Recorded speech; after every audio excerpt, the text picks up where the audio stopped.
This is Marie Irvin, and my artist was Childe Hassam. I didn't have anyone to record me or any way to project my PowerPoint onto a TV, so here we go. Hassam was born in Massachusetts on October 17, 1859.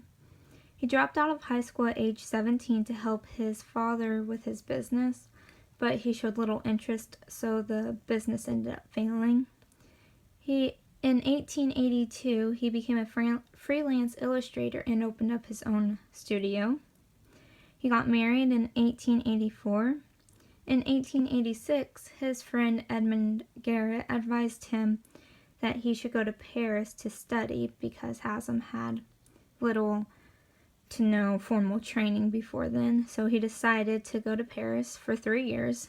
He moved back to the United States to New York in 1889.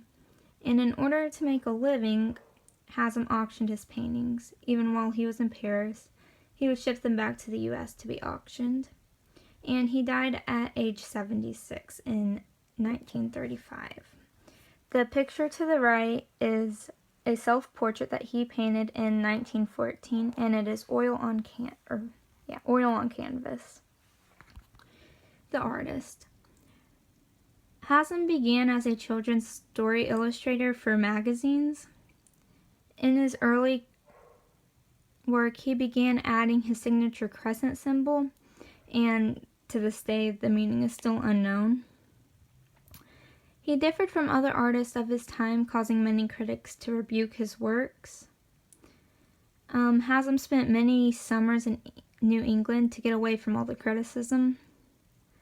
He co-founded the 10 American Painters with his fellow impressionists J. Alden Wyer and John Twachtman. In 1920, he received the Gold Medal of Honor from the Pennsylvania Academy of Fine Arts, and he received numerous other rewards during his lifetime. Evolution of his works. He started with densely detailed naturalistic paintings, and then between 1887 and 1889, he began using loose brushwork and a brighter palette. In the early 1990s, he started painting softly lit interiors with elegant female models.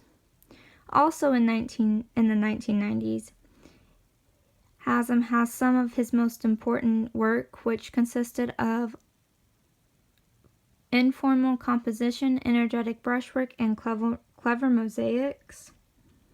During World War I, he began his Flag series.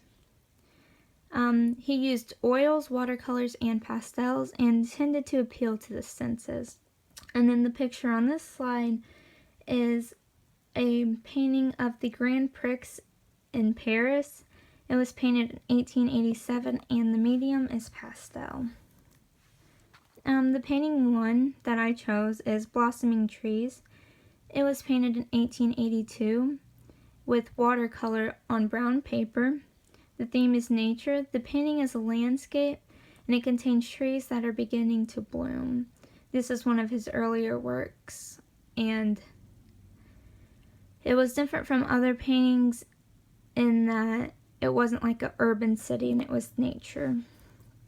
Painting 2 is a portrait of Mrs. Corbett. It was painted in 1908 with oil on canvas. It uses many dark colors. The theme is portrait, and it depicts a woman inside holding a statue. Painting 3 that I chose was Alley's Day, May 1917. It was painted in 1917. The medium is oil on canvas, and it's from his Flag series. It shows flags waving over a street in Manhattan, and it was painted when America was entering World War I. So in the picture, it's like the soldiers walking to enter World War I. And this painting was actually shown like in government buildings for a while. His contributions. Hassam was the pioneer of American Impressionism in the 1890s. He was a leader of French Impressionism. He earned the reputation of master of sunlight and shade, as you can tell in specifically this one. You see his sunlight and the shading, as well as this one. And then Hassam is often used as an example of Impressionism in schools today. 2 quotes. Hassam stated in 1887 that the true Impressionism is realism. And in 1902, Hassam told a critic, "I can only paint as I do and be myself. Subjects suggest to me a color scheme and I just paint."